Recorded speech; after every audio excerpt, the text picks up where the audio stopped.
Donc, en principe, donc pour le cours qu'on va faire de l'après-midi, ça concerne l'architecture G2E, donc principalement. En fait, il y a deux parties. Il y a une partie qui concerne d'abord la technologie web G2E, comment développer des applications web G2E d'une manière générale. La deuxième partie, donc, ça concerne les middleware, donc comment créer les systèmes distribués. Et comme vous pouvez le constater, donc, en principe, ça c'est la suite logique du cours que vous avez fait en premier semestre, c'est la programmation Java. Donc en premier semestre, pratiquement, vous avez fait la partie concernant la programmation orientée objet Java avec UML. Donc il est question, vous avez fait également un cours sur la technologie web.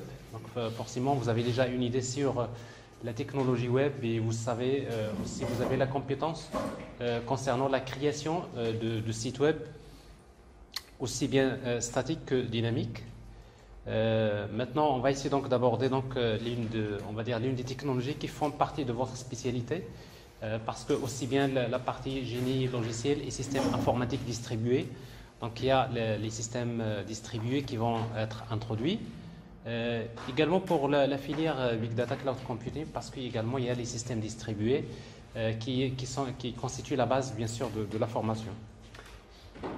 Alors, donc, si vous voulez, donc, on va essayer de rappeler quelques éléments de base. En fait, le cours d'aujourd'hui qu'on va faire, ça concerne particulièrement ce qu'on appelle le principe de l'inversion de contrôle et de l'injection des dépendances. Donc, ça, c'est un concept qui est très important pour les architectures d'applications d'entreprise. Donc, on va essayer donc de lui donner du temps pour comprendre ce que c'est et comment maîtriser en quelque sorte donc, la mise en œuvre de ce concept. Donc, sachant que la manière avec laquelle on développe les applications d'entreprise a beaucoup changé depuis longtemps. C'est-à-dire les techniques ou bien les pratiques qu'on utilisait il y a une dizaine d'années pour développer des applications sont complètement, on va dire, différentes de celles qui sont pratiquées maintenant. Alors aujourd'hui, si vous voulez, l'ingénierie logicielle, elle est industrialisée. Donc, c'est-à-dire quand vous allez travailler en entreprise, alors pratiquement, donc vous serez dans un environnement où vous allez parler de ce qu'on appelle l'industrie du logiciel. C'est-à-dire aujourd'hui, on fabrique le logiciel de la même manière qu'on fabrique en quelque sorte les voitures et les avions, hein, parce qu'en fait, il y a tout un processus qu'il faut suivre. Il se trouve que si vous me dites, est-ce qu'il y a une personne qui est capable de construire toutes les voitures, c'est-à-dire tous les composants de la voiture, bon, c'est pas envisageable, n'est-ce pas? Alors c'est pareil dans l'ingénierie logicielle d'une manière générale. Il y a la notion de la programmation par composants, et vous-même, quand vous créez une application, vous allez utiliser des composants qui sont développés par d'autres développeurs. Donc ça veut dire qu'on est presque dans le même système, c'est-à-dire quand vous développez une application, vous serez amené à utiliser donc les bonnes pratiques de développement qui vont vous permettre de faciliter le développement d'applications. Alors en tout cas, donc, parmi ces concepts-là qui ont révolutionné l'ingénierie logicielle, c'est le principe de l'inversion de contrôle. Donc on va essayer donc de vous expliquer donc c'est quoi ça. Donc je reprends. Une application web d'une manière générale, une application généralement se compose de deux parties. Il y a ce qu'on appelle la partie back-end et la partie front-end. En fait, la partie back-end, on va dire, c'est des traitements qui s'exécutent côté back-end, c'est-à-dire côté serveur. Et la partie front-end, donc c'est tout ce qui concerne donc les IHM, c'est-à-dire la partie logique présentation. Alors pour développer la partie back-end des applications, il y a des technologies qui sont utilisées. Principalement, vous avez déjà travaillé avec PHP pour créer des sites web dynamiques d'une manière générale. Vous avez également créé, il y a d'autres technologies que vous allez utiliser, peut-être que vous utilisez déjà. Donc on va travailler avec l'architecture J2E. Vous aurez l'occasion donc de voir comment on travaille avec .NET, mais également avec Node.js. Tout ça, c'est des technologies qui sont utilisées pour développer des applications. Alors, pour développer la partie back-end des applications, généralement, il faut utiliser des frameworks. Donc, la notion de framework, c'est quelque chose de très important pour les entreprises pour développer, pour faciliter le développement d'applications.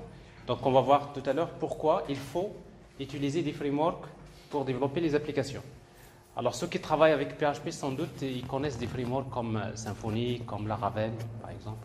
C'est des frameworks qui sont très utilisés pour développer des sites web. Ceux qui travaillent avec Java J2E, donc vous allez voir, il y a Spring, il y a plein de frameworks, Hibernate, il y a plein de frameworks que vous allez utiliser.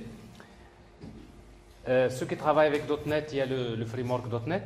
Bon, c'est le framework de Microsoft, .NET Core par exemple, avec par exemple tout ce qui est mapping objet relationnel, c'est Entity Framework. Donc il y a des frameworks qui sont utilisés.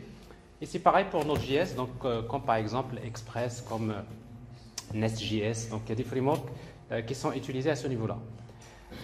Mais il faut savoir une chose qui est très importante.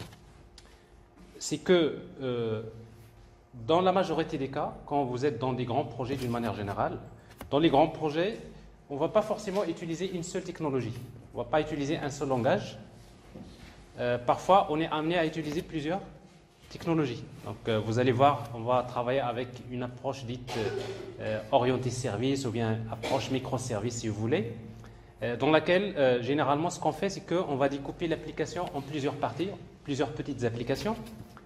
Chaque petite application, il peut être développée avec une technologie qui est différente. Alors, dans ce cas-là, vous avez parfois des microservices avec Java, d'autres avec Python, d'autres avec Node.js, etc. Mais aujourd'hui, donc, il y a tous les moyens au niveau des systèmes distribués qui permettent facilement de combiner les performances, on va dire, plusieurs applications au sein d'une même application. Alors pour la partie front-end, la même chose. Alors pour la partie front-end, donc principalement, vous aurez à développer trois types d'applications souvent. Soit des applications web. Alors dans ce cas-là, côté front-end, vous allez utiliser du HTML, CSS, JavaScript. Et forcément, vous aurez également besoin côté front-end d'utiliser des frameworks ou bien des librairies. Alors des frameworks comme Angular, par exemple, c'est un framework qui permet de créer la partie front-end des applications web. Donc vous aurez l'occasion de l'utiliser. Mais également, vous pouvez utiliser des librairies comme par exemple jQuery, par exemple, encore React.js. Donc tout ça, c'est des pratiques. C'est-à-dire les gens qui travaillent en entreprise, ils savent très bien que côté back-end, quel framework utiliser. Côté front-end, quel framework. De toute façon, il faut toujours utiliser des frameworks. Mais jusqu'à présent, vous avez déjà, on va dire, les concepts de base, c'est-à-dire les connaissances de base concernant HTML, CSS et JavaScript. Alors, sans oublier une chose qui est très importante, c'est que quand vous dites, donc je parlais tout à l'heure de la partie front-end web, mais également ça peut être des applications mobiles. Alors, si la partie front-end c'est une application mobile, alors dans ce cas-là, donc il y a des technologies qui vont être utilisées, principalement, soit que vous faites ce qu'on appelle le développement natif avec Android, iOS, généralement, encore vous utilisez Windows Phone, c'est-à-dire C#. Ou bien vous faites ce qu'on appelle le développement hybride. Et quand vous faites le développement hybride, c'est que en même temps vous utilisez du HTML, CSS et JavaScript. Mais en fait, JavaScript dans le développement hybride, il est également présent. Donc c'est quelque chose d'important à utiliser, en tout cas pour développer parfois des applications mobiles.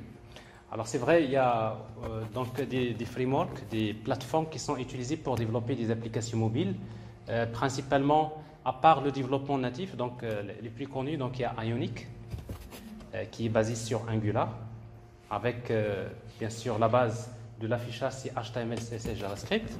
Il y a React Native, donc principalement qui est basé aussi sur JavaScript. Il y a un fonctionnement relativement différent.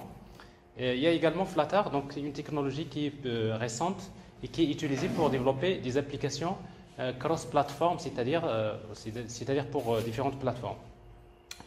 Alors, ça c'est juste quelques informations. Alors, sans oublier qu'il y a quelque chose qui est très important dans les applications, c'est le protocole HTTP. Alors, parce qu'en fait, vous faites fonctionner les systèmes distribués d'une manière générale, ou bien les applications web mobiles.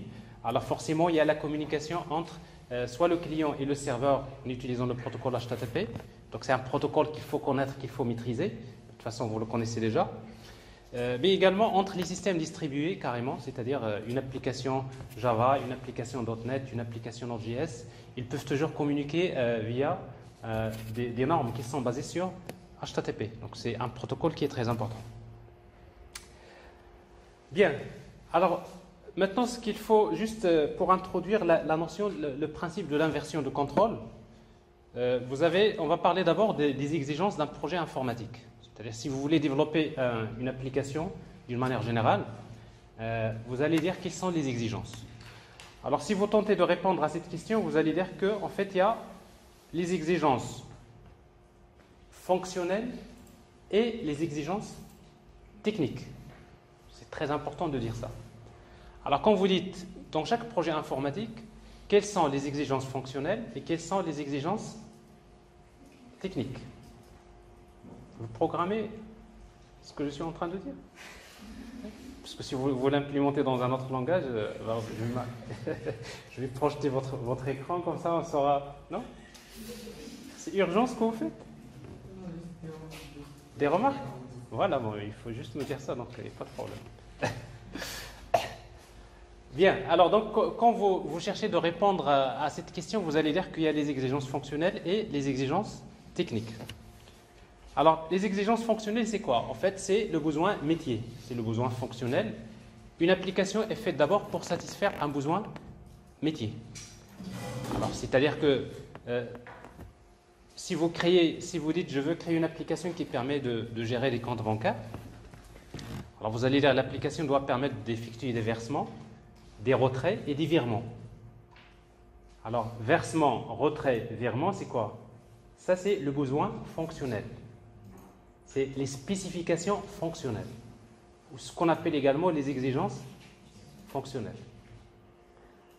Alors, ça c'est quelque chose, si vous voulez, il n'y a rien de nouveau à ce niveau-là, parce que depuis que l'informatique a été créée, tout d'abord c'est pour répondre à un besoin fonctionnel.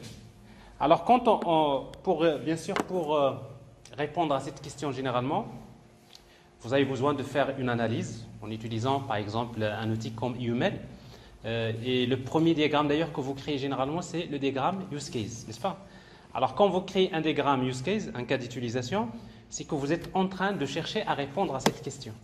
Je veux créer une application qui permet de faire quoi? Quelles sont les différentes fonctionnalités qui doivent être satisfaites par l'application? Et là, on parle de ce qu'on appelle du besoin fonctionnel. Alors quand on parle du besoin fonctionnel, on ne va pas se poser la question comment l'application va être développée. Est-ce que c'est une application web? Est-ce que c'est une application mobile? Est-ce que c'est une application desktop? Quelle que soit la manière avec laquelle vous allez développer l'application, quelle que soit la technologie que vous allez utiliser, au final, il doit satisfaire le besoin fonctionnel. Parce que si à la fin, vous dites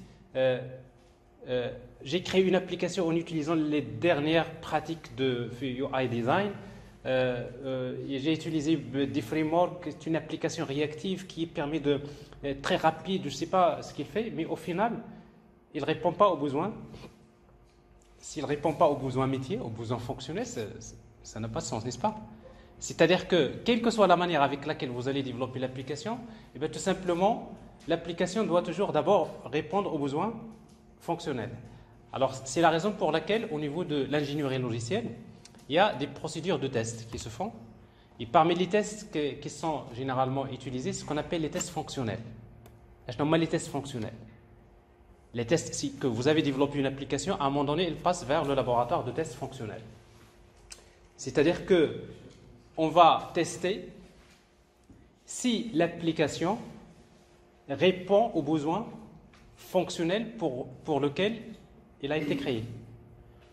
Donc, autrement dit, vous allez reprendre le besoin fonctionnel avec tous vos diagrammes, etc. Et après, chaque fonctionnalité, il faudrait la tester. Donc, ça, c'est quelque chose d'important. C'est déjà, il n'y a rien de nouveau à ce niveau-là parce que depuis que l'ingénierie logicielle a été créée, tout d'abord, c'est pour répondre aux besoins fonctionnels. Alors, maintenant, qu'est-ce qui a posé problème depuis longtemps? Qu'est-ce qui a généralement, qu'est-ce qui fait que les choses sont devenues relativement plus simples et parfois plus complexes, et tout simplement parce que au niveau des exigences techniques, les choses ont beaucoup évolué. Alors, quelles sont les exigences techniques généralement qu'une application doit satisfaire? Alors, parmi les exigences techniques, il y a une exigence qui est très importante, c'est les performances. Alors, c'est-à-dire que même si votre application répond bien aux besoins fonctionnels, c'est-à-dire que vous cliquez sur le bouton, vous faites la saisie des données, vous avez des résultats, ça veut dire que l'application répond aux besoins fonctionnels. Alors, même s'il répond aux besoins fonctionnels, donc on va se dire, est-ce qu'il est performante? Alors, ça veut dire quoi les performances? Les performances, ça signifie d'abord le temps de réponse, c'est-à-dire que l'application doit répondre rapidement, quel que soit le nombre d'utilisateurs, quelle que soit la contrainte. Quand vous parlez de performance, vous parlez également de ce qu'on appelle d'un problème qui représente la bête noire des entreprises et des applications d'une manière générale. C'est ce qu'on appelle le problème de montée en charge. Alors, le problème de montée en charge, bon, c'est un réel problème qui est posé pour les applications. Alors, c'est quoi le problème de montée en charge? Le problème de montée en charge, c'est que vous développez votre application, vous la testez dans votre machine, a priori, ça marche, il n'y a pas de problème. Quand vous allez la déployer dans un serveur, dans un vrai serveur,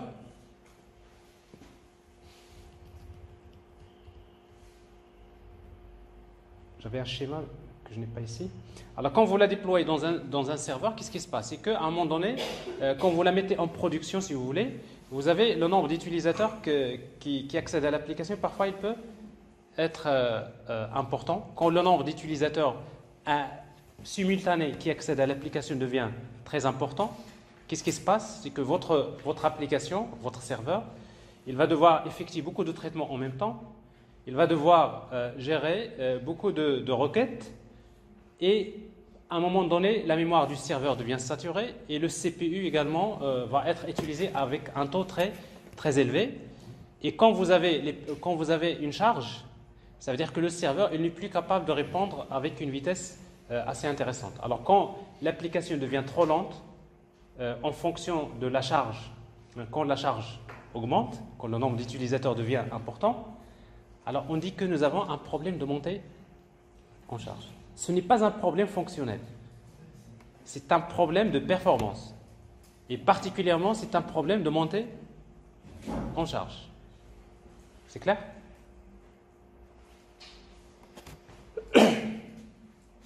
Alors, bien sûr, donc ce problème de montée en charge, vous l'avez déjà vécu dans des applications, donc je vous rappelle juste quand vous attendez les résultats de baccalauréat, je crois, ça vous rappelait quelque chose, n'est-ce pas? Il y avait une application qui marche bien, il n'y a pas de problème. Au niveau fonctionnel, il a été testé, ça marche. Mais le seul problème, c'est que le jour où on en a besoin de cette application, elle ne marche pas. C'est pas qu'elle ne marche pas, mais c'est qu'à un moment donné, tous les étudiants se connectent pour voir leurs résultats de baccalauréat. Ben, qu'est-ce qui se passe? C'est que vous envoyez la requête et l'application attend beaucoup de temps pour répondre. Alors, qu'est-ce qui se passe? Dans ce cas-là, ce n'est pas un problème de fonctionnel, c'est un problème de performance. Mais un problème de performance, c'est un problème de montée en charge. C'est vraiment un problème de montée en charge. OK?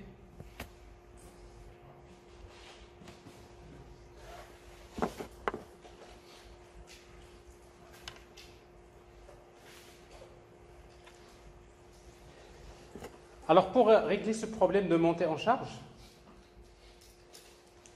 donc il faut aller vers, bien sûr, c'est quoi la solution? Bien, tout simplement, vous apprendrez à un moment donné, il faut aller vers ce qu'on appelle la scalabilité. La scalabilité soit verticale ou bien la scalabilité horizontale. Alors, scalabilité verticale, ça veut dire quoi? Ça veut dire que vous avez un serveur, votre serveur n'est pas suffisant pour répondre à beaucoup d'utilisateurs en même temps. Ben, il faut ajouter le disque dur, la capacité du disque, il faut ajouter la capacité mémoire. Donc, c'est ce qu'on appelle la scalabilité verticale.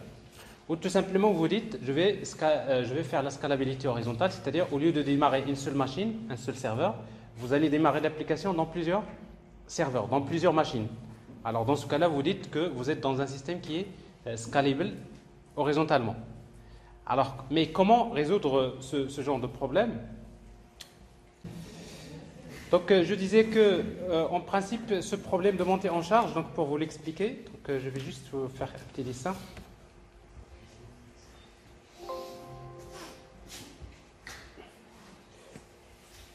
Alors, comme je disais, donc, supposons que vous avez vous avez développé une application. Alors, à un moment donné, vous allez mettre donc votre application dans un serveur. L'application S1. Alors, au départ, donc vous avez développé l'application, vous l'avez déployée dans un serveur. Et après, vous avez des clients. Client 2, client 3, qui vont se connecter vers l'application.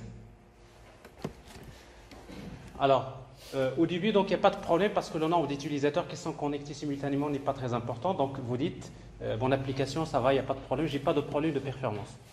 Et après, supposons que votre application, votre site a beaucoup de succès, ce qui fait que le nombre d'utilisateurs devient très, très important. Alors, quand le nombre d'utilisateurs devient très important, ben, il se trouve qu'une seule machine, un seul serveur, n'est pas suffisant pour si vous voulez, traiter la charge de cette application.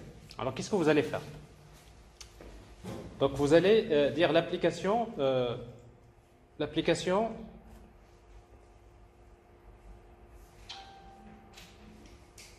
je vais la déployer dans plusieurs machines. J'ai le serveur S1, j'ai le serveur S2, le serveur S3. Bon, c'est-à-dire votre application, la même application A, vous allez la déployer dans plusieurs machines. Alors, vous dites que l'application est déployée en plusieurs instances. Déployer une application en plusieurs instances, c'est-à-dire la démarrer dans plusieurs machines. Alors, dans ce cas-là, ce serveur-là, il devient ce qu'on appelle un load balancer, LB.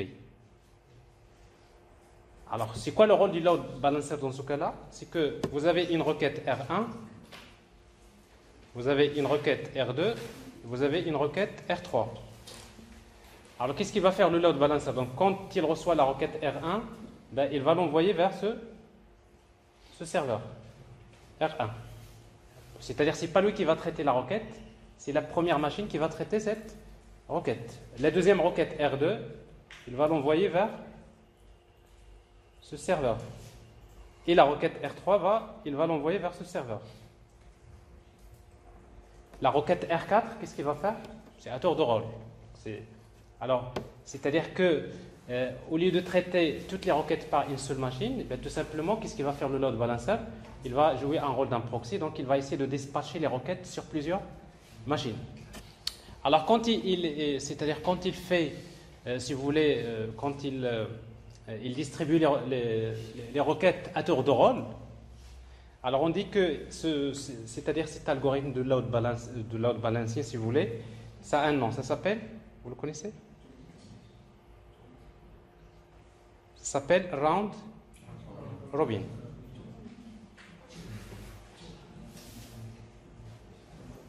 Round robin. Alors en fait, quand vous dites round robin, c'est quoi? C'est un algorithme d'équilibrage de charge qui fait qu'il va distribuer bien sûr les tâches ou bien les requêtes, c'est à tour de rôle. Alors sauf que le problème, c'est que parfois cet algorithme d'équilibrage de charge round robin n'est pas bon. Pourquoi? Parce qu'il se trouve peut-être que le serveur S1 utilise par exemple 4 CPU. Le serveur S2 utilise par exemple 2 CPU, n'est-ce pas? C'est-à-dire les performances des machines ne sont pas les mêmes. Alors dans ce cas-là, bon, le fait d'utiliser donc ce système d'équilibrage de charge, c'est pas très performant. Alors c'est pour cela qu'il y a d'autres algorithmes qui vont être utilisés et qui permettent de dispatcher, de distribuer les tâches en prenant en considération la capacité de chaque machine. Alors si vous voyez une machine qui est plus puissante que l'autre, on va lui donner plus de requêtes que les autres. Donc l'essentiel, le problème d'équilibrage de charge, c'est un problème réellement qui est résolu et il y a des solutions qui existent déjà et qui permettent de régler ce problème. Alors sauf que maintenant, la question qu'il faut se poser, combien de machines que je dois mettre en place, combien de serveurs, combien d'instances que je dois mettre en place pour régler le problème de montée en charge. Alors, le problème, c'est que vous ne pouvez pas parfois le savoir, n'est-ce pas? Alors, au début, vous démarrez avec une machine, 2, 3, après. Mais le problème, c'est que si vous démarrez 10 machines, vous dites, j'ai un problème de montée en charge, donc je vais démarrer l'application en 10 instances. Je n'ai pas le problème. Le problème, c'est que quand le nombre d'utilisateurs n'est pas important, c'est que vous utilisez beaucoup de machines qui ne servent à rien. C'est-à-dire vous êtes en train de mobiliser des ressources qui ne sont pas exploitées. Alors, en même temps, si vous utilisez moins de ressources, peut-être vous aurez encore le problème de performance. Alors c'est pour cela qu'on parle de ce qu'on appelle les architectures scalables. Alors les architectures scalables ou bien élastiques, c'est des architectures qui, en fonction de la charge, c'est-à-dire quand il y a un problème de montée en charge, il y a des machines qui vont s'ajouter automatiquement. Et quand il y a moins de charge, on va arrêter les machines, on va les utiliser pour autre chose. Donc ça veut dire qu'aujourd'hui, au niveau de l'infrastructure, de déploiement, il y a des outils qui permettent de régler ça. Je ne sais pas si vous entendez parler de Kubernetes. Alors ça, c'est un outil que vous allez beaucoup utiliser. Docker, Kubernetes, donc il y a tout un tas de solutions logicielles qui font partie de ce qu'on appelle le DevOps, qui sont utilisées pour régler ces problèmes. C'est-à-dire, au lieu de le faire manuellement, démarrer de nouvelles machines, arrêter pour savoir comment régler le problème de performance, tout ça peut être automatisé, n'est-ce pas? Alors ça, c'est juste une idée sur le problème d'équilibrage de charge. Donc voilà, alors quand vous parlez de performance, donc vous parlez donc de temps de réponse, vous parlez de problèmes de montée en charge, mais également vous parlez de problèmes d'équilibrage de charge et de tolérance aux pannes. Tolérance aux pannes, ça veut dire s'il y a une machine qui tombe en panne, l'application ne va pas s'arrêter, donc le système doit continuer. Bien. Alors, ça c'est la première exigence technique. La deuxième. Alors, parmi les exigences techniques qui sont également importantes, il y a la maintenance. Alors, pour la maintenance, donc en principe,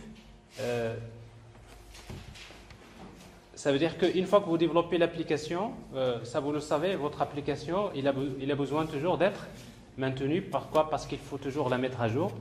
Il faut corriger les bugs, n'est-ce pas?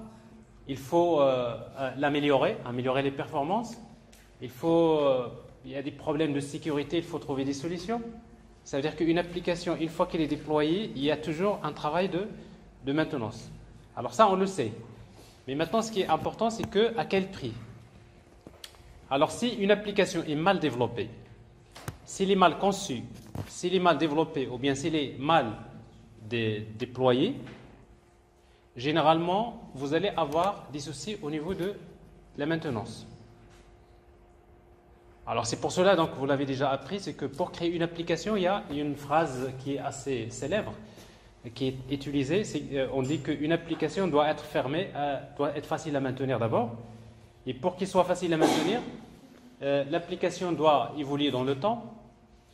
Mais en même temps, l'application doit être fermée à la modification et ouverte à l'extension. Alors sans doute, vous savez déjà ce que c'est, n'est-ce pas? Ça veut dire quoi? Qu'est-ce qui peut m'expliquer? Une application doit être fermée à la modification et ouverte à l'extension.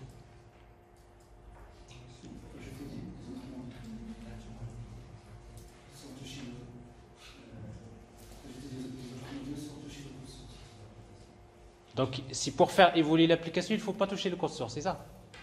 Oui? Vous êtes d'accord? L'architecture de l'application doit être bien. Et oui, mais c'est quoi? Ça veut dire quoi fermer à la modification? Fermer, ouvert. Non, mais ça n'a pas, c'est pas de problème de sécurité. Il doit être fermé à la modification. Peut-être si on modifie le code d'un composant, ça n'affectera pas les autres. Non, en fait, c'est pas ça. Alors déjà, il faut expliquer, ça veut dire quoi fermer à la modification? Fermer à la modification, ça veut dire qu'il ne faut pas toucher le code source.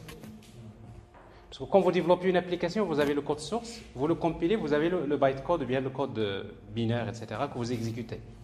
Alors quand vous allez maintenir une application, on vous dit que généralement une application qui est bien faite, c'est une application dont on n'a pas besoin du code source pour la maintenir. Il ne faut pas toucher le code source.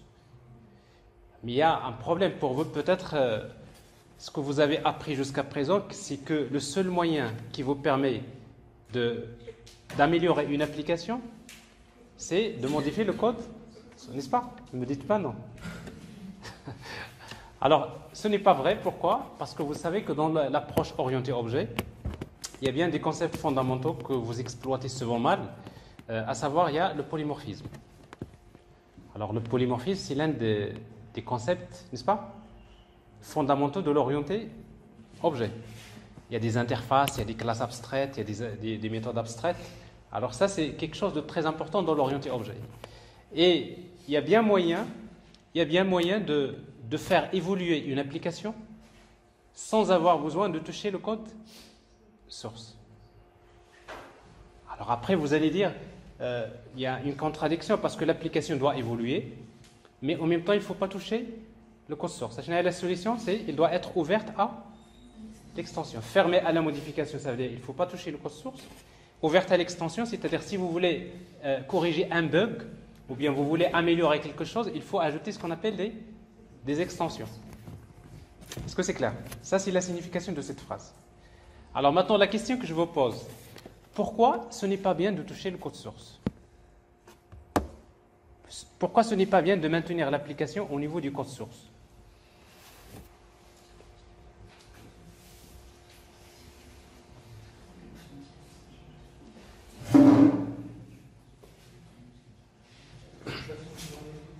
Comment? Par exemple, dans le MVC, les contrôleurs, on doit modifier le modèle ou le... Oui, mais c'est pas vraiment le... C'est-à-dire, bon... comment dire ça? Donc, ce que vous dites là, c'est-à-dire que pour modifier le code source d'une application, il faut d'abord maîtriser l'architecture de l'application. C'est ce que vous voulez dire. Très bien. Autre chose? Oui? Si on touche code source de l'application et l'application est encore en phase de production. Alors, si vous touchez le code source, ça veut dire qu'il faut la recompiler, il faut la redéployer, c'est-à-dire qu'il faut arrêter l'ancienne application et la redéployer. Oui?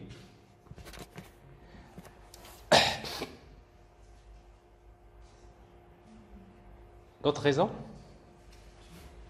Parfois, si on modifie quelque chose dans l'application, les autres modules qui dépendent de l'ancienne version, ils doivent être réécrits.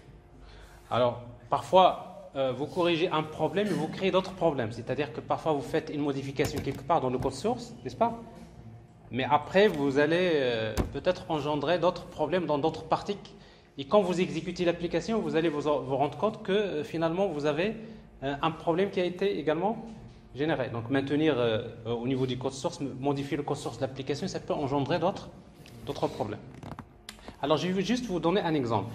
Imaginez qu'il y a une entreprise qui dispose d'une application et que cette entreprise va vous embaucher. Vous venez d'être embauché par cette entreprise et il vous dit, voilà, votre tâche, c'est de maintenir... nous avons une application qui a été déjà développée par quelqu'un qui n'est plus là. C'est-à-dire les gens qui maintiennent l'application, ce n'est pas forcément toujours les développeurs, n'est-ce pas? Et votre travail, c'est de maintenir cette application. Alors si vous acceptez ce travail, parfois c'est pas évident, si vous acceptez cette offre d'embauche, c'est quoi votre travail? C'est que le premier problème que vous allez rencontrer, c'est quoi? C'est que vous allez passer beaucoup de temps à comprendre d'abord le code source. Donc vous allez passer des nuits blanches et des mois noirs et des années, pas des années, parce que quand ça arrive à des années. Donc c'est-à-dire que l'entreprise, il va vous dire, bon, au départ, je vous donne le temps, parce qu'ils sont intelligents, ils vous disent, il n'y a pas de problème, prenez votre temps, je vous donne 1 mois, vous pouvez chez vous regarder le code source, vous pouvez venir en retard, et vous pouvez sortir en retard, donc au niveau du timing, vous avez la liberté, il n'y a pas de problème. Donc vous allez vous investir, l'application, jusqu'à ce que vous maîtrisiez le code source, n'est-ce pas? Alors si vous êtes courageux, à un moment donné, vous dites, ça y est, donc je sais ce que c'est, vous commencez à faire des modifs qu'il faut. Et après, quand vous êtes en train de maintenir le code source de cette application, vous allez commencer à supprimer du code qui a été déjà écrit et vous le remplacez par votre code, n'est-ce pas? Et par chance, donc, vous allez maîtriser donc, la maintenance de cette application. Et imaginez que vous restez dans l'application, dans cette entreprise pendant 1 année ou bien 2 années. et que vous avez une autre offre d'embauche, vous allez partir, vous quittez l'entreprise, et l'entreprise, il va être obligé, il sera contrainte d'embaucher une autre personne, n'est-ce pas? Parce qu'il faut toujours maintenir l'application, il y a encore des choses à améliorer. Alors imaginez que cette personne, c'était vous. Quel est le problème que vous allez rencontrer? Qu'est-ce qui va se passer? Alors si vous acceptez ce poste-là, qu'est-ce qui va se passer? C'est que vous allez, quand vous regardez le code source, vous trouverez un chantier, n'est-ce pas?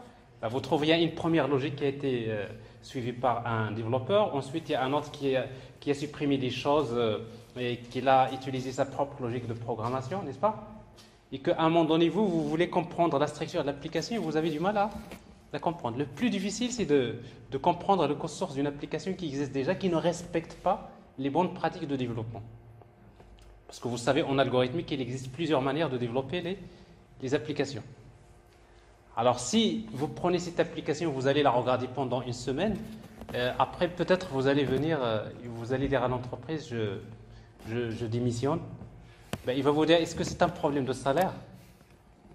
Ben, vous lui dites, non, ce n'est pas un problème de salaire, mais si vous voulez que je reste, il faudrait redévelopper cette application. Alors, ça veut dire quoi, redévelopper cette application? Vous êtes convaincu qu'il vaudrait mieux la redévelopper complètement que de la maintenir. Ça veut dire quoi, redévelopper une application? Ça veut dire l'ancienne application finit à la poubelle. Donc, vous pouvez dire une chose qui est très importante. C'est qu'une application qui n'est pas fermée à la modification et ouverte à l'extension, c'est une application qui finit à la poubelle.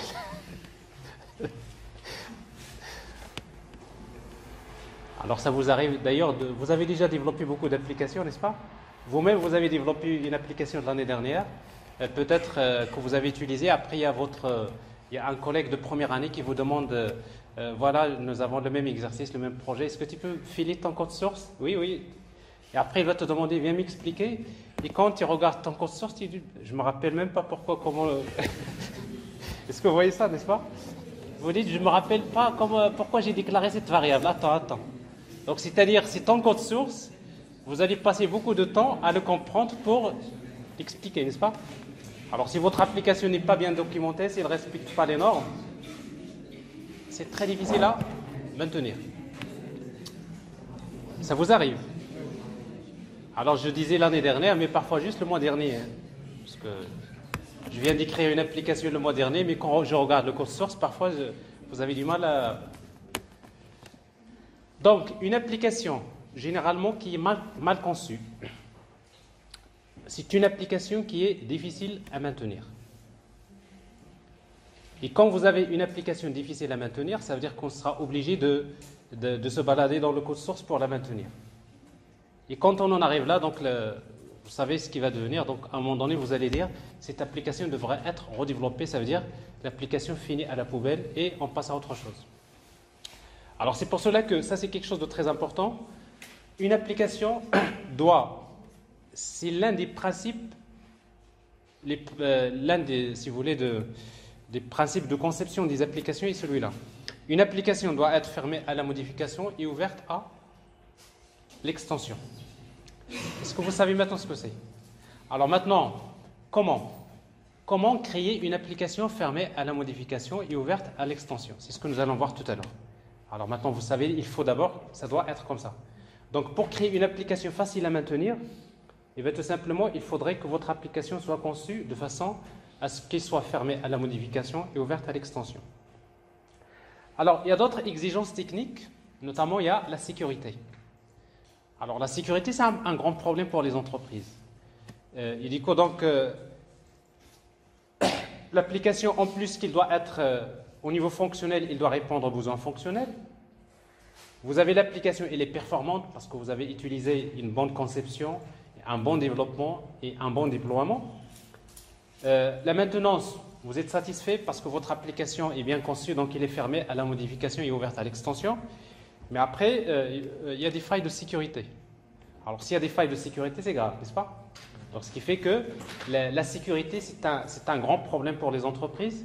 Donc, ça veut dire qu'il faut chercher des solutions techniques qu'il faut pour que l'application soit sécurisée. Alors là, comment dans la sécurité, donc, il y a le système d'authentification. Et dans les systèmes d'authentification, il y a des techniques qui sont utilisées. Il y a des failles de sécurité qu'il faut connaître. Il y a plein de... Quels sont les frameworks qu'il faut utiliser pour sécuriser les applications. Donc ça, c'est un problème technique qui est présent dans toutes les applications. Alors, il y a également d'autres exigences techniques que vous allez toujours résoudre. Notamment, il y a le problème de persistance de données. Alors, toutes les applications souvent que vous utilisez utilisent des systèmes de gestion de base de données. Relationnels ou bien non relationnels, peu importe. Et dans les systèmes de gestion de base de données relationnelles, vous aurez toujours besoin de faire ce mapping objet relationnel. Donc, ce qui fait que vous allez toujours chercher un framework qui va vous permettre de régler ce problème d'accès aux bases de données. Pourquoi? Parce que vous avez une application orientée objet et une base de données relationnelle. Ça veut dire que vous aurez besoin de faire ce mapping objet relationnel. Et quand vous accédez aux bases de données, vous aurez besoin d'utiliser ce qu'on appelle les transactions. Alors, la gestion des transactions, c'est quelque chose de très important pour les traitements métiers d'une application. Alors, quand vous allez exécuter un traitement métier d'une manière générale, vous dites « begin transaction ». Alors, ça veut dire quoi? Quand vous dites un SGBD, « begin transaction », ça veut dire quoi? Ça veut dire que vous pouvez lui dire « insert »,« update »,« delete »,« insert »,« update »,« delete ». Alors, toutes les opérations que vous lui demandez de faire, il ne va pas les faire dans les vraies tables. Alors, quand vous commencez une transaction, vous pouvez faire insert, update, delete, insert, update. Vous pouvez faire beaucoup d'opérations sur la base de données. Alors, toutes les opérations, il va les faire dans des fichiers temporaires. Donc, le SGBD, il ne va pas les exécuter dans les vraies tables. Il attend la fin. À la fin, soit si vous lui dites commit, ça veut dire valider la transaction. C'est à ce moment-là qu'il va valider toutes les opérations. C'est à ce moment-là qu'il va transférer les données vers les vraies tables, si vous voulez. Et si vous lui dites rollback, ça veut dire vous annulez, c'est-à-dire j'oublie tout ça et je passe à autre chose. Donc, les applications d'entreprise, les traitements des applications d'une entreprise généralement sont transactionnels. Transactionnel, ça veut dire il faut savoir utiliser un gestionnaire de transactions. C'est clair? Autre chose. Alors, dans une application,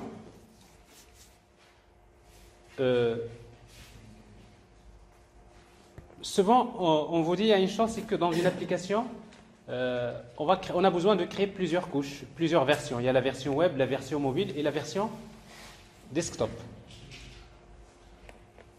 Alors, mais si vous regardez bien, vous regardez bien la version web, la version mobile et la version desktop, qu'est-ce qu'ils ont en commun?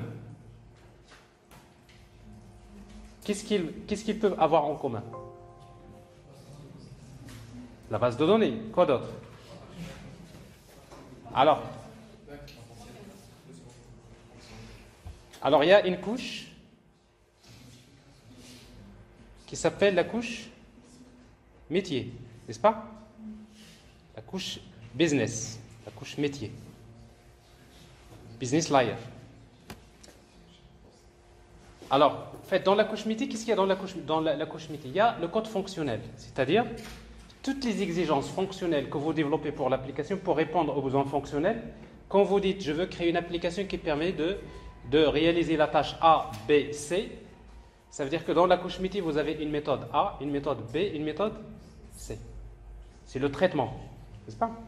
Et après, vous allez dire cette couche métier, donc une fois que je crée la couche métier, je la teste, etc. Je vais créer par exemple la couche web. Je peux créer une version mobile. Ça, c'est la couche présentation, si vous voulez. Mobile. Et peut-être j'ai besoin de créer une version desktop. Desktop. Alors, vous voyez bien qu'est-ce que la version web, la version web, la version mobile et la version desktop, qu'est-ce qu'ils ont en commun? Ben, ils ont la couche métier. Alors, la couche métier elle-même, il a besoin d'accéder aux données. Et pour accéder aux données, généralement, il va s'appuyer sur une autre couche qui s'appelle la couche DAO. En fait, c'est la couche DAO qui va être liée à la base de données. N'est-ce pas? Alors déjà, vous commencez à voir l'architecture d'une application. Donc, pourquoi on fait ça? Parce qu'on vous dit toujours, il y a un principe fondamental dans le développement, c'est qu'il faut toujours séparer la logique métier de la logique présentation. Il faut toujours séparer la logique métier de la logique présentation. Ça veut dire quoi? Ça veut dire que tout ce qui est les traitements, tout ce qui est le besoin fonctionnel, les traitements, il se trouve dans la couche métier. Et la couche présentation, tout ce qui est la saisie des données, l'affichage des résultats, il faut le faire d'une manière séparée. Alors si vous mélangez la logique métier et la logique présentation, généralement c'est une application qui est ouverte à la modification. Et c'est une application qui sera difficile à maintenir, et c'est une application qui finit à la poubelle. Alors, pas tout de suite. Alors quand je vous dis qu'il finit à la poubelle, c'est-à-dire dans une année, dans 2 années, etc., à un moment donné, il ne va pas suivre la concurrence. Donc,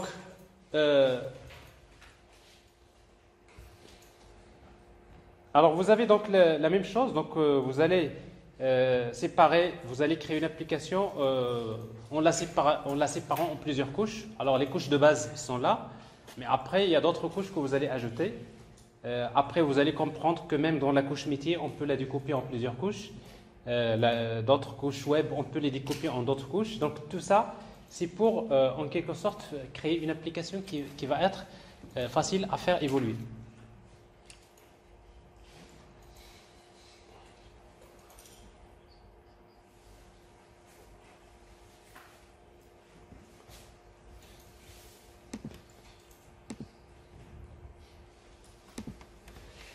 Alors, je récapitule.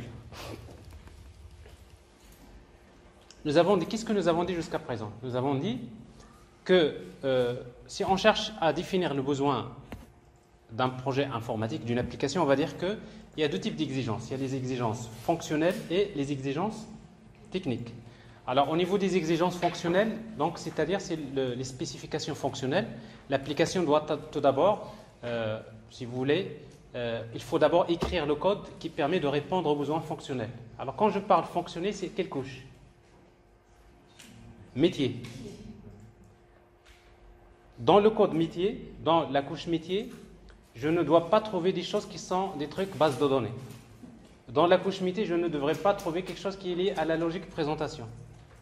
Dans la couche métier, je ne devrais pas trouver le code de d'autres couches, par exemple la gestion de l'accès aux données ou par exemple d'autres aspects que nous allons voir tout à l'heure.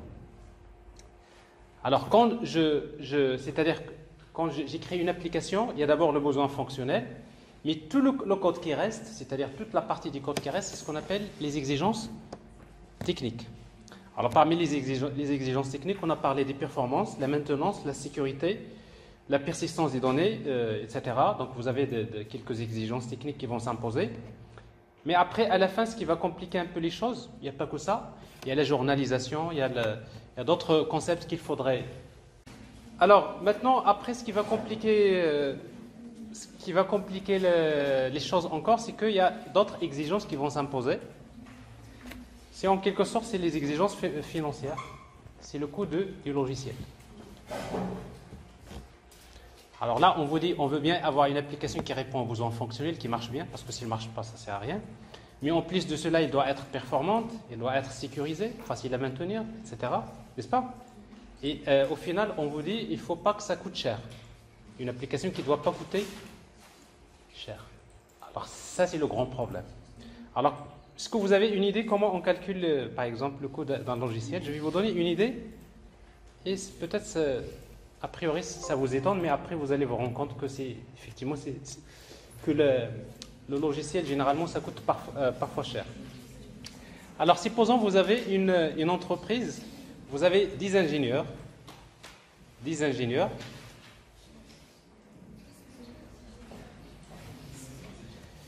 et supposons que vous voulez développer, par exemple, un logiciel, et vous dites, ça va nous prendre 300 jours.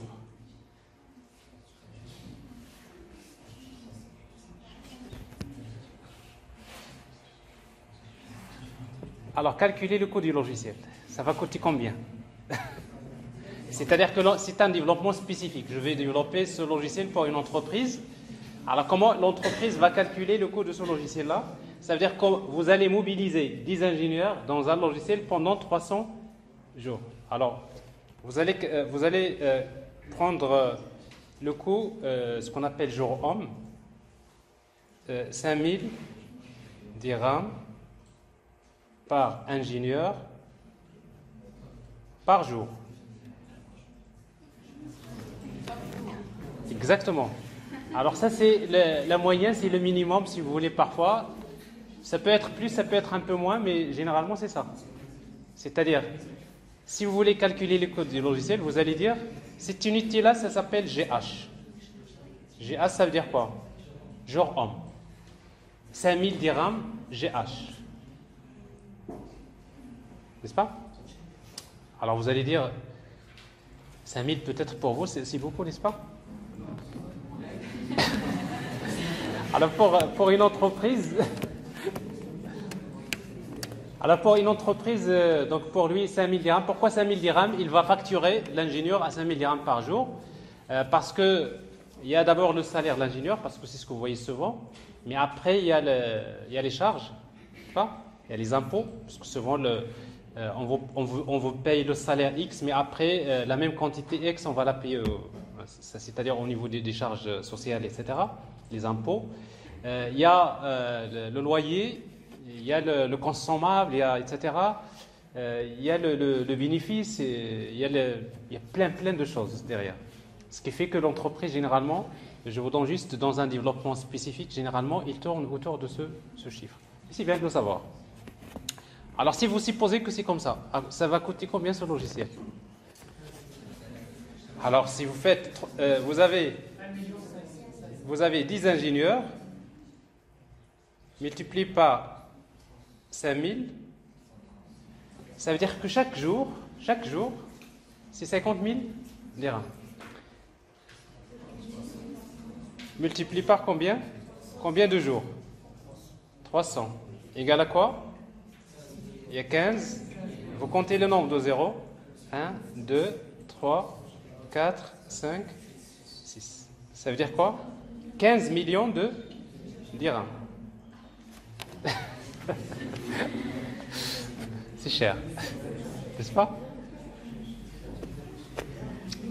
Et après, donc, vous dites, comme c'est une grande application, j'ai besoin, donc, ça veut dire que le client final, il devrait payer pour son logiciel 15 millions de dirhams.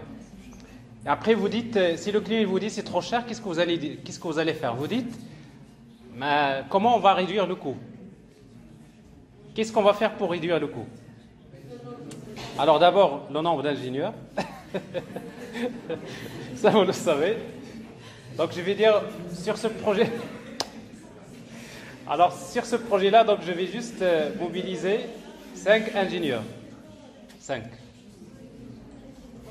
Et après, on va dire, il ne faut pas passer 300 jours, mais on va essayer donc de faire de façon à ce que l'application soit finalisée en 100 jours. Alors si vous faites ça, si vous faites le calcul, vous allez avoir, c'est 5 fois... Alors tout à l'heure j'ai fait 3000, c'est ça? 300. Donc ça va vous donner quoi? Ça va vous donner quelque chose comme... Voilà. Alors ce n'est plus 15 millions de dirhams, c'est 25. Voilà, 2 500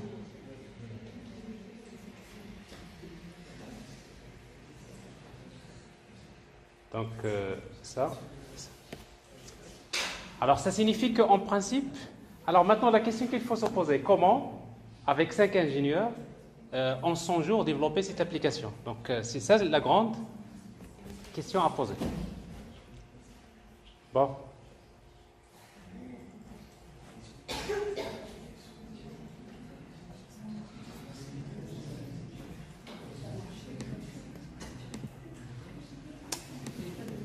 Alors voilà, la question qu'il faut se poser, c'est celle-là. Regardez bien. Quel est le constat? C'est qu'il est très difficile de développer un système logiciel qui respecte toutes ces exigences.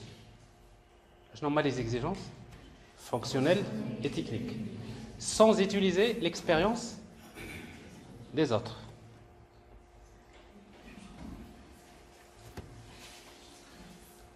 Alors ça veut dire quoi, utiliser l'expérience des autres? Utiliser l'expérience des autres, c'est-à-dire il faut bâtir l'application sur une architecture d'entreprise. Il faut bâtir l'application sur des frameworks qui sont solides. Alors quand vous dites bâtir, déjà le terme bâtir, vous voyez, donc on l'a emprunté du génie civil. Bâtir, c'est construire. Bâtir une application, c'est comme on bâtit un immeuble. C'est presque la même chose. Donc c'est comme si je vous dis, vous allez construire un immeuble de 20 étages. Et après, si les fondations sont déjà construites, n'est-ce pas? Si les fondations sont déjà construites, ben c'est très simple de construire l'immeuble. Parce que le plus difficile, c'est quoi? C'est les fondations. C'est en fait les piliers, c'est tout ce qui concerne le socle. Le socle de base, c'est-à-dire de l'immeuble. Alors, la même chose. Alors, au niveau de l'ingénierie logicielle, quand vous allez bâtir une application, quand vous allez construire une application, il faut d'abord se poser la question, cette application, on va la construire sur une architecture d'entreprise. Alors, c'est pour cela qu'on va parler de l'architecture, par exemple, J2E. Alors, donc, J2E, Java Enterprise Edition, si vous voulez. C'est quoi? C'est une architecture d'entreprise. Alors, ça veut dire quoi, utiliser l'architecture J2E? Utiliser l'architecture J2E, ça veut dire qu'il faudrait utiliser un ensemble de frameworks pour construire l'application. Parmi les frameworks, il y a un premier framework qu'il faudrait choisir. C'est le framework qui permet de faire ce qu'on appelle l'inversion de contrôle. Alors, c'est ce que je vais vous expliquer maintenant. Alors, ça veut dire quoi l'inversion de contrôle? Parce que l'astuce, c'est là. Tout ce que vous allez faire dans l'ingénierie logicielle par la suite, il est basé sur cette question. Ça veut dire quoi l'inversion de contrôle? L'inversion de contrôle, ça veut dire c'est permettre aux développeurs de se concentrer sur le code métier uniquement, c'est-à-dire les exigences fonctionnelles. Alors que c'est le framework qui va s'occuper des exigences techniques. Alors on a dit déjà, dans une application, il y a le code métier, il y a le code technique. Parce que dans une application, il y a deux types de code. Soit il y a le code métier, c'est le code fonctionnel, et tout le reste, c'est le code technique. C'est quoi le code technique? C'est l'accès aux données, la sécurité, la journalisation, la gestion des transactions. Tout ça, c'est des codes, la gestion des exceptions. Alors, tout ça, c'est des codes techniques. Pourquoi on l'appelle code technique? Par exemple, parce que si vous dites la gestion par exemple, des transactions, quelle que soit l'application que vous utilisez, vous allez gérer les transactions toujours de la même manière. C'est-à-dire, si vous créez une application de gestion bancaire ou bien une application de e-commerce ou bien une application de vente en ligne ou je ne sais pas quoi, tout simplement, la gestion des transactions, c'est toujours le même code. La sécurité, quel que soit le métier que vous utilisez, c'est toujours les mêmes pratiques de sécurité que vous allez utiliser. Donc, c'est-à-dire, c'est pour cela qu'on dit que c'est des codes techniques. N'est-ce pas? Alors, ça veut dire que, si je reviens en arrière, c'est que, l'idée c'est quoi? C'est que, parce que ce qui est compliqué pour les développeurs, c'est de régler ces problèmes de performance, ce problème-là, comment faciliter la maintenance de l'application, la sécurité, etc. L'idée, c'est quoi? C'est de dire tout simplement, permettre aux développeurs de se concentrer sur le code fonctionnel, c'est-à-dire les exigences fonctionnelles, alors que le framework va se charger de tout ce qui est technique.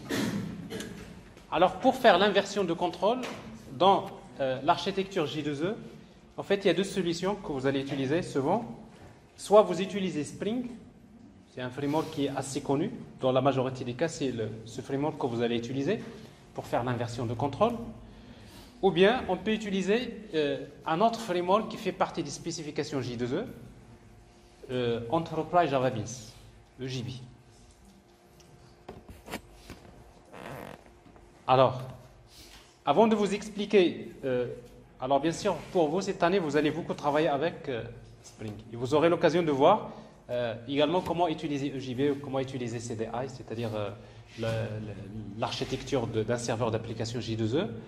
Mais après, vous allez comprendre pourquoi les entreprises préfèrent toujours travailler avec Spring que d'utiliser EJB. Donc, on aura l'occasion d'en parler, en tout cas. Mais ce qu'il faut savoir, c'est que Spring, c'est un conteneur qui est léger, alors que EJB, c'est un conteneur lourd. Ça veut dire que Spring, vous pouvez l'utiliser pour n'importe quel type d'application. Une simple application Java, une application web, une application desktop. Alors que EJB, donc, si vous voulez utiliser EJB, il faudrait utiliser un serveur d'application J2E. Et un serveur d'application J2E, c'est forcément quelque chose d'assez lourd. JBoss, WebSphere, WebLogic, Glassfish. Donc, c'est ce qu'on appelle les serveurs d'application. Alors, je ne vais pas rentrer dans les détails dans cette partie-là. Tout ce que vous allez retenir pour le moment, c'est pour faciliter l'utilisation de l'expérience des autres, il faudrait utiliser ce qu'on appelle le principe de l'inversion de contrôle. Le principe de l'inversion de contrôle, c'est que permettre aux développeurs de se concentrer sur le code métier, alors que c'est le framework qui va s'occuper des codes techniques. Je vous donne un exemple, regardez. Alors, supposons, je veux créer une application qui permet d'effectuer un virement d'un compte vers un autre, un virement bancaire.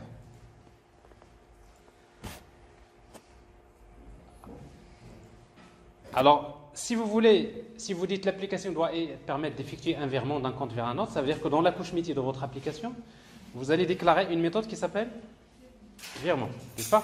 Ça, c'est le besoin fonctionnel, le métier. Et après, vous allez dire, pour effectuer un virement, les inputs, c'est quoi les outputs? Alors, quels sont les paramètres d'entrée? Pour effectuer un virement, vous avez besoin de quoi comme paramètres? Il y a le numéro de compte, source, le numéro de compte, destination, et le montant de l'opération. Alors, si vous posez la question à n'importe quel banquier, vous lui dites un virement bancaire, il va vous dire, c'est quoi un virement bancaire? C'est retirer l'argent d'un compte et le verser dans un autre compte. Alors maintenant, si vous voulez écrire le code métier de cette méthode virement. Le code métier, c'est quoi? C'est que le code métier, c'est de dire tout simplement, on va retirer, à partir du compte C1, on va retirer le montant MT du compte C1 et après, on va le verser dans le compte C2. Voilà l'algorithme, soi-disant, du virement. Virement, c'est ça. Comment traduire un virement? On le traduit par ça. Alors ça, c'est le code métier. Mais si vous voulez que votre application puisse fonctionner, votre couche métier, en plus de cette méthode, si vous voulez qu'il fonctionne, en plus de ce code métier, vous avez également d'ajouter des codes techniques. N'est-ce pas? Alors maintenant, le code métier, c'est 2 lignes, c'est très simple. Mais après, le problème, ce qui va vous prendre beaucoup de temps, c'est le code technique. Parce qu'après, vous allez dire, mais il faut d'abord se connecter à la base de données, vérifier, etc. N'est-ce pas? Donc vous allez écrire des codes ici. Après, vous allez dire, je vais gérer les transactions. Vous allez écrire des codes. Je vais vérifier les paramètres de sécurité. Je vais ajouter des codes. Je vais faire la journalisation. J'ajoute des codes, etc. Donc, et du coup, au lieu d'écrire 2 lignes de code, vous allez devoir écrire une centaine de lignes de code. Mais quand vous travaillez comme ça, c'est que vous êtes en train de mélanger le code métier et le code technique. Et si vous mélangez le code métier et le code technique, c'est que vous n'êtes pas en train d'utiliser l'inversion de contrôle. Parce que si vous utilisez l'inversion de contrôle, ça signifie que votre travail est terminé. Vous écrivez que le code métier. Mais le code technique, il y a des solutions qui vont permettre d'ajouter ce code technique. Alors, je vous donne juste un exemple. Alors, regardez, supposons vous exécutez la méthode virement. Ici, sans utiliser la notion de transaction. Rappelez-vous, tout à l'heure, j'avais parlé d'un gestionnaire de transactions, n'est-ce pas? Imaginez que si vous exécutez cette méthode-là sans utiliser une transaction, quel est le risque qu'on va avoir? Quel est le risque? Si vous n'utilisez pas de transaction dans ce genre de méthode. Retirer de l'argent sans le verser. Oui. Alors imaginez que vous avez lancé l'application à un moment donné, il va retirer l'argent d'un compte, il l'a déjà retiré, mais au moment du versement, il y a un problème. Bon, un problème, coupure de courant, tremblement de terre, je ne sais pas quoi, mais c'est des choses, le risque est minime, n'est-ce pas? Mais pour l'ingénierie logicielle, ça c'est un risque, il faut l'éliminer. Il ne faut pas dire quand même. Donc s'il y a un problème, après, qu'est-ce qui se passe? C'est que vous avez retiré l'argent d'un compte, mais que vous n'avez pas, l'opération de versement n'a pas été effectuée. Alors ça, c'est grave pour les banques, n'est-ce pas? Alors quand vous retirez l'argent d'un compte que vous n'avez pas versé, vous ne pouvez pas dire que vous avez effectué un virement. Mais plutôt, vous allez dire, vous avez volé de l'argent, n'est-ce pas? Vous allez dire, la banque a volé de l'argent parce qu'il l'a retiré, mais il devrait le verser dans un autre compte. Alors ça, c'est un exemple de problème. Alors maintenant, comment éliminer ce genre de problème? Pour éliminer ce genre de problème, vous aurez sans doute besoin d'utiliser les transactions. Alors, après, on va faire un cours sur GPA, Hibernate, pour faire le mapping objet relationnel. Et vous allez comprendre que pour utiliser les transactions, vous allez écrire du code comme ça. Vous allez admettre ça. Vous créez un objet entity transaction égale entity manager.getTransaction. Vous créez une transaction. Et après, vous écrivez transaction.begin. Alors, quand vous dites transaction.begin, ça veut dire quoi? Ça veut dire que vous avez démarré une transaction. C'est comme si vous dites au système de gestion de base de données, toutes les opérations que je vais te demander de faire, ce n'est pas la peine de les faire dans les vraies tables, n'est-ce pas? Tu vas les faire dans des fichiers temporaires. Et tu vas attendre jusqu'à la fin, soit que je te dis commit, ou bien je te demande de faire un rollback. Alors, une fois que vous dites begin, vous allez faire un try. On va essayer d'écrire, de faire quelque chose. Qu'est-ce qu'on va faire? On va essayer d'abord de retirer l'argent. Bien. Si ça passe, on va passer vers verser.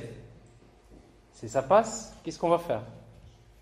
On devrait valider la transaction. Donc on va écrire transaction.commit.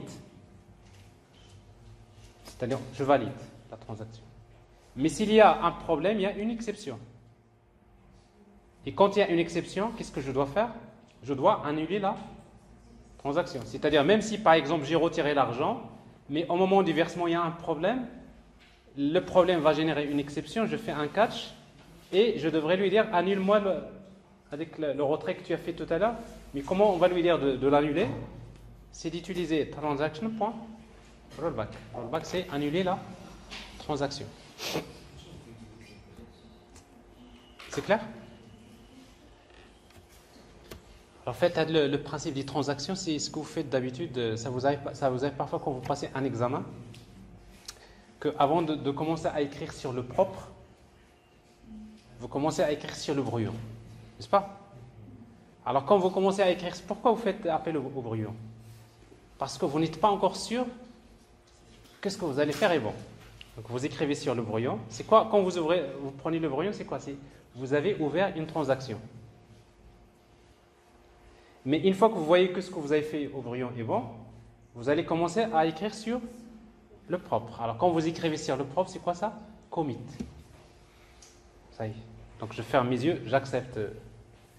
Mais si jamais vous voyez que ça ne marche pas, qu'est-ce que vous faites? Vous prenez le brouillon, vous le jetez, mais votre feuille d'examen, elle est toujours propre, n'est-ce pas? Et vous prenez un autre brouillon, vous faites autre chose. C'est exactement la même chose. Alors, comment être sûr que les opérations effectuées dans les applications respectent la cohérence entre, bien sûr, les données? Tout simplement, c'est d'utiliser parfois des transactions. Alors, quand vous faites un achat en ligne, vous savez, quand vous achetez des produits en ligne, il y a plusieurs étapes, n'est-ce pas? Vous allez sélectionner les produits, ensuite vous allez vous allez saisir les informations sur le client, vous allez passer vers la transaction, vous allez saisir les données de la carte. Alors tout ce que vous avez fait jusqu'à présent, tout ce que vous avez fait, c'est dans une transaction. Et quand vous mettez le numéro de la carte, on va se connecter vers c'est-à-dire la banque pour voir est-ce que le solde est suffisant. Et quand la banque me dit c'est OK, c'est bon, une fois que je fais cette opération-là, c'est à ce moment-là que je fais un commit. C'est-à-dire c'est là où je vais valider toutes les opérations. Mais si jamais j'ai pris des produits, j'ai fait tout ce que je veux, j'ai ajouté, j'ai supprimé, j'ai fait toutes les opérations, et à la fin s'il y a un problème, je fais rollback. Rollback, c'est-à-dire annuler la transaction. Alors c'est juste pour vous donner une idée. Mais ce n'est pas ça le problème que je suis en train de vous expliquer, parce que mon sujet, ce n'est pas les transactions, c'est l'inversion de contrôle. Alors quand vous regardez un code comme ça, alors vous pouvez dire que le code que vous voyez là, c'est ce qu'on appelle le code métier. Mais le code que vous voyez là, c'est le code technique. Mais le code technique que vous voyez là, c'est du code technique uniquement relatif à la gestion des transactions. Mais ce n'est pas le seul code technique que vous allez écrire dans votre application. Vous allez encore ajouter des codes, par exemple, pour la sécurité. Vous allez ajouter, si l'utilisateur connecté, si tu es un admin, je fais ça, sinon je ne fais pas. Vous allez faire la journalisation. Vous allez faire pas mal de choses, n'est-ce pas? Alors, quand est-ce que vous avez besoin d'écrire, d'ailleurs, le code que vous voyez là, ce code? Pourquoi on l'appelle le code technique? Parce que c'est le même code que vous allez retrouver dans toutes les applications. Dans toutes les méthodes de votre application, dans chaque méthode, vous allez trouver ce code pour créer la transaction, et à la fin, vous trouverez soit commit, soit rollback. Alors, on dit que c'est un code transversal. Transversal, c'est-à-dire on va le trouver dans les différentes parties de l'application. On va le trouver dans une application de gestion bancaire, et c'est le même code que vous allez le trouver dans une application de commerce en ligne. Et c'est le même code que vous allez trouver dans une application de médecine ou je ne sais pas quoi. C'est-à-dire que le code ADA, ce n'est pas des codes qui est lié à un métier. Il est lié, c'est un problème technique. Alors, donc si vous écrivez ce code-là, ça veut dire que vous êtes en train de mélanger le code métier et le code technique. Alors dans ce cas-là, vous n'êtes pas en train d'utiliser l'inversion de contrôle.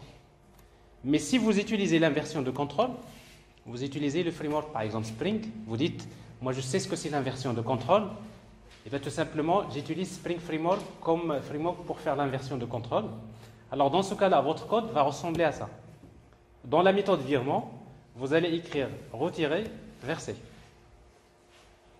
Mais il est où la transaction? Elle est dans la notation transactionnelle. Alors le fait d'ajouter ici la notation transactionnelle, ça veut dire que vous demandez à Spring, je voudrais que cette méthode soit transactionnelle. Ça veut dire que ce n'est plus à moi d'écrire le code technique, c'est le framework qui va s'en occuper.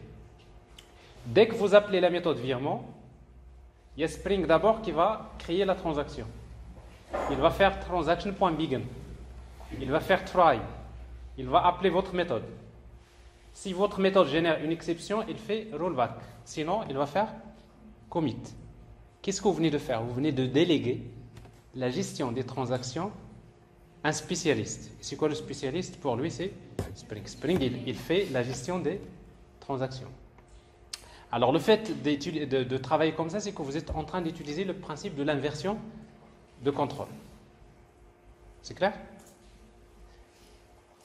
Alors, il faut juste comprendre que la notation transactionnelle, c'est une annotation de Spring et que la séparation du code métier et du code technique a été rendue possible grâce à une approche de programmation qui avait été introduite au début des années 2000. Alors, cette approche s'appelle la programmation orientée aspect. Aspect Oriented Programming. C'est la programmation orientée aspect.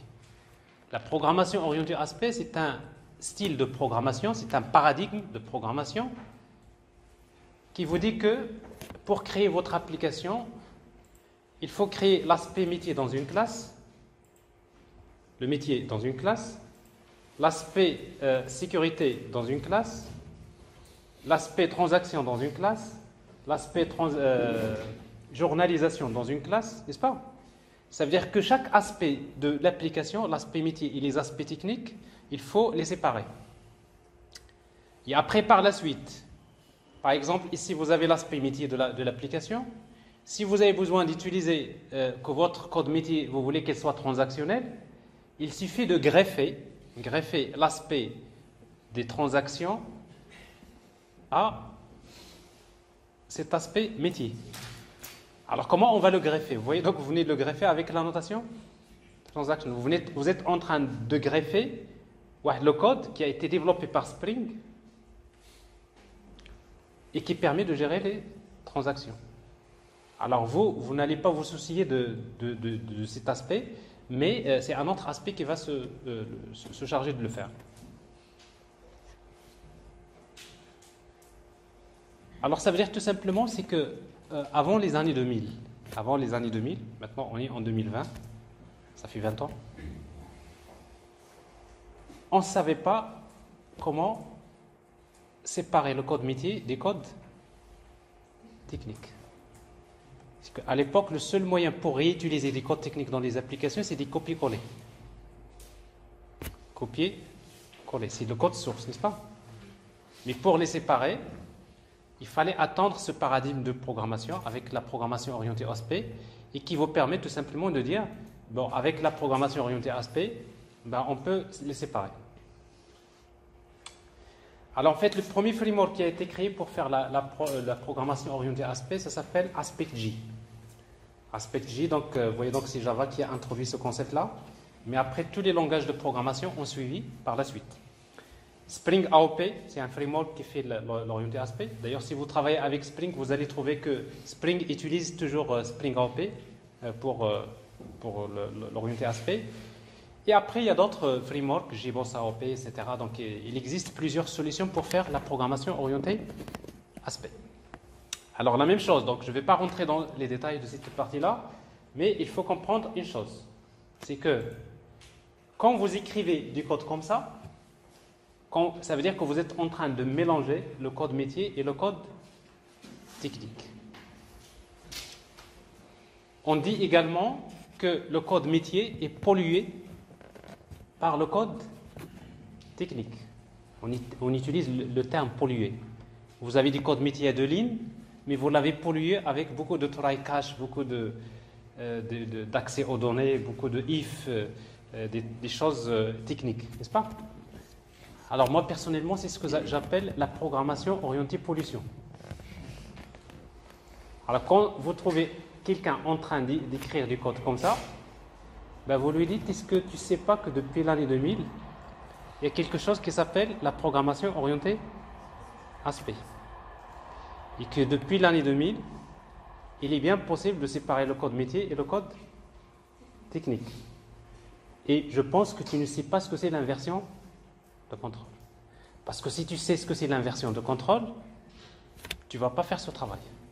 Parce que le fait de travailler comme ça, c'est de la mauvaise programmation. Non seulement c'est des codes que vous allez répéter dans plusieurs parties de votre application, c'est des codes transversales, mais surtout, ce code-là, si vous ne savez pas l'écrire comme il faut, vous aurez beaucoup de failles dans votre application. Parce que même avec le code que je viens de vous montrer pour gérer les transactions, ça paraît assez logique comme ça, mais avec un peu plus d'expérience, vous trouverez qu'il faut encore ajouter d'autres choses que ça. Donc, les aspects techniques, parfois, ça demande beaucoup d'expérience. Le meilleur moyen pour l'entreprise pour utiliser l'expérience des autres, c'est d'utiliser le principe de l'inversion de contrôle.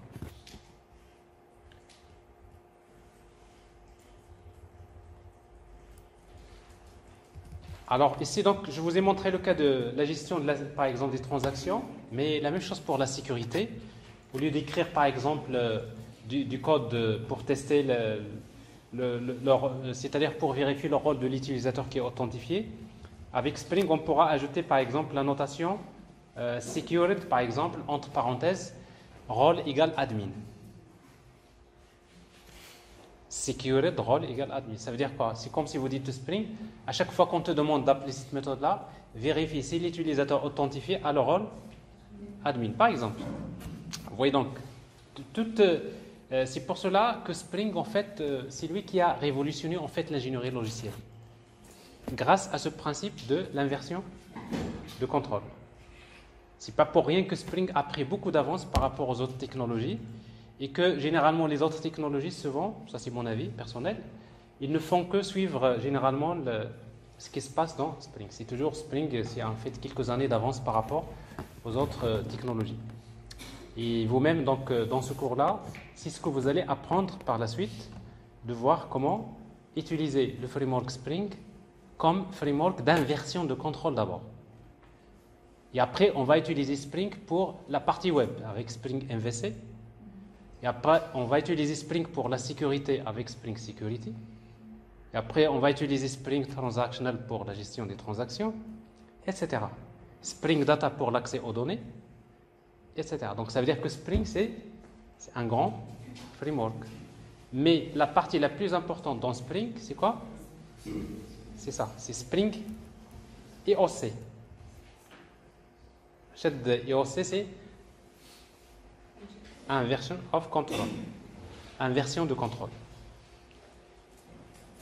C'est bon? Alors maintenant, juste pour terminer, on va prendre la pause. Alors, c'est vrai, il faut utiliser un framework de mapping objet relationnel, mais le framework de mapping objet, plutôt, il faut utiliser un framework d'inversion de contrôle. Alors, ce framework d'inversion de contrôle lui-même, il va utiliser d'autres frameworks techniques. Par exemple, pour tout ce qui est l'accès aux données, le mapping objet relationnel, on va voir, il y a une spécification qui s'appelle GPA, avec un framework qui s'appelle Hibernate, qui implémente cette spécification. Il y a un cours qu'on va faire pour vous montrer comment utiliser Hibernate pour le mapping objet relationnel. Également, on va utiliser Spring Data pour voir comment faciliter l'accès aux données d'une manière assez simple.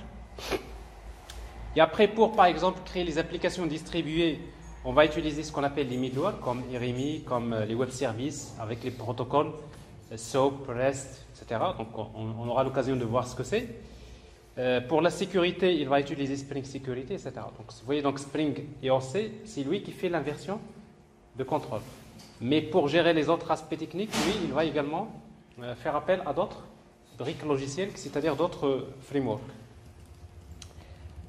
Alors voilà la première partie. Alors la deuxième partie maintenant, c'est ce que nous allons voir juste après la pause, justement c'est comment. Parce que pour le moment, tout ce que vous avez, peut-être vous allez réécouter cette démonstration vidéo, je vais vous l'envoyer après, donc vous pouvez la réécouter et vous aurez sans doute appris beaucoup de choses, n'est-ce pas? C'est que ce qu'il faut garder en tête, c'est que dans un projet informatique, il y a les exigences fonctionnelles et les exigences techniques. S'il vous plaît, vous allez passer des soutenances de stage, vous allez faire des projets de fin d'études, vous allez faire pas mal de choses. Quand vous venez présenter un logiciel, la première des choses que vous dites, les exigences fonctionnelles, c'est quoi les exigences techniques? Parce que le fait de penser déjà comme ça, c'est les bons ingrédients de l'ingénieur. Parce que souvent, vous oubliez ça. Parfois, vous venez avec des choses dans lesquelles vous mélangez les aspects fonctionnels, les aspects techniques. Il faut séparer.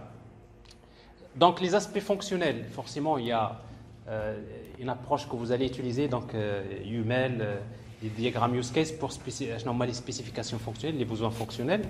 Et les exigences techniques, on avait parlé de quoi? Les performances. L'application doit être performante. La maintenance. Donc, pour la maintenance, il faut retenir qu'une application doit être fermée à la modification et ouverte à l'extension. D'autres exigences techniques comme la sécurité. Et en plus de tout ça, il y a le coût du logiciel. Alors, la question qu'on s'est posée, comment respecter toutes ces exigences, aussi bien fonctionnelles que techniques, sans plutôt avec un coût logiciel qui est acceptable. Nous avons dit qu'il faudrait utiliser l'expérience des autres. C'est quoi utiliser l'expérience des autres? C'est permettre, utiliser l'expérience des autres, c'est-à-dire bâtir l'application sur une architecture d'entreprise. C'est-à-dire il faut utiliser des frameworks. Alors parmi les frameworks, il y a un qui est le plus important, C'est le framework qui permet de faire l'inversion de contrôle. Et c'est quoi l'inversion de contrôle? C'est permettre aux développeurs de se concentrer sur le code métier, alors que c'est le framework qui va s'occuper des codes techniques. C'est bon? Et pour vous montrer ça, donc il y a un exemple, là, l'exemple du virement, c'est un bon exemple qui vous indique comment travailler avec ça. Alors maintenant, tout ça c'est bon. Si vous avez retourné ces concepts, alors peut-être vous allez passer demain, passer un entretien d'embauche, et après quand vous parlez comme ça, ils vont dire ah, c'est un ingénieur très intéressant parce qu'il a une vision un peu très, on va dire, très large au niveau de l'architecture logicielle. Vous dites le code doit être fermé à la modification, plutôt l'application fermée à la modification ouverte à l'extension. Il faut utiliser l'inversion de contrôle, séparer les aspects métiers des aspects techniques. Pour cela, donc, en principe, il faut utiliser le principe de l'approche orientée aspect. Alors tout ça, c'est assez costaud, n'est-ce pas? Peut-être vous allez les convaincre qu'ils vont vous embaucher, n'est-ce pas? Le seul problème, c'est quoi? C'est que vous ne savez rien faire. N'est-ce pas? Vous savez dire beaucoup de choses, blablabla. Tout ça, c'est bien.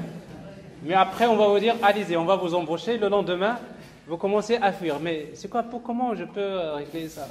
Comment l'application, oui, il est fermé à la modification ouverte à l'extension, mais comment? N'est-ce pas? Bon, maintenant, on va faire comment? Après la pause, on va commencer comment créer une application fermée à la modification et ouverte à l'extension.